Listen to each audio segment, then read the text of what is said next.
Hello friends, बराय Bodo info official YouTube channel PM Kisan final date ओंखारबाय आरो लोगोसे टाइमबो ओंखारबाय दा गोबां कमेन्ट्स खालामदोंमोन मा टाइमाव मोनगोन आदा बेनि सायाव भिडिअ नांगौ दा फाइनाली लेटेस्ट आपडेट सफैबाय अफिशियली एनाउन्स खालामबाय नोंथांमोननि टाइमखौहाय दा बबे टाइमावहाय नोंथांमोननि एकाउन्टआव ट्रेप हाबगोन बेनो जाबाय मोननो गोनां किस्ति 2000 4000 6000 8000 10000 दा लोगोफोर नोंथांमोनाथ' मिथिखाबाय बेनि रांखौहाय 18 जुन एबा गाबोन अफिस टाइमाव हाबगोन होननानै गोबां खोनादोंमोन दा लोगोसे जों लाइभ प्रुफ नायनोसै बबे टाइमावहाय नोंथांमोना किस्तिखौ मोनगोन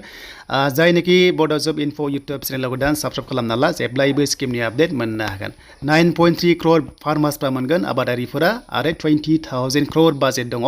नैबे किस्तियाव एबा 17 किस्तियाव स' बेखायनो गोदान गोजाम जायनि एकाउन्टआ एक्टिभ दङ नोंथांमोना मोनसिगोन गाबोन दा बेनिखायनो 17 किस्तिखौ मोननो बबे टाइमाव मोनगोन जों बेखौ मिथिना लानोसै मानोना 8 जुन खालि मोनगोन नालाय बेखौथ' मिथिरावबो गैला मानोना नोंथांमोना भिडिअ गोबां नायखादों दा अफिसियेल साइटआव जों फैबाय PM किसाननि एबा PM मदिनि माखासे अफिसियेल साइट फैबाय बेयाव फैनाय लोगो लोगो इनस्टलमेन्ट 17 किस्ति इनस्टलमेन्टखौहाय नोंथांमोना गाबोन रिमटआव थुनाय लोगो लोगो बिथांमोना ट्रेप सहरसिगोन बेनो जाबाय नोंथांमोननि एकाउन्टआव दा बेनि टाइमखौ नायदो 5 PM मोनानि बेलासिनि 5 रिंगा जानाय लोगो लोगो 5 बाजनाय लोगो लोगो 17 किस्तिखौहाय नोंथांमोननि एकाउन्टआव 18 जुन आरो गाबोन नोंथांमोना मोनसिगोन बेनो जाबाय किस्ति आरो बे किस्तिया जाबाय नोंथांमोना 17 किस्ति स' बेनिफ्राय खायसे 16 मोननो हागौ मानोना खायसे समान मोना नालाय एसे खम मोनो दा बेखायनो जायखिजाया गाबोन मोनसिगोन 5 PM जानाय लोगो लोगो अफिसियेल डेट फोसावबाय आरो लोगोसे टाइमबो फोसावबाय दा बेनोमोन हानायसेबां सेयार खालाम जाहाथे बयबो किसानफ्रा आबादारिफ्रा बे किस्तिखौ बख'यो जि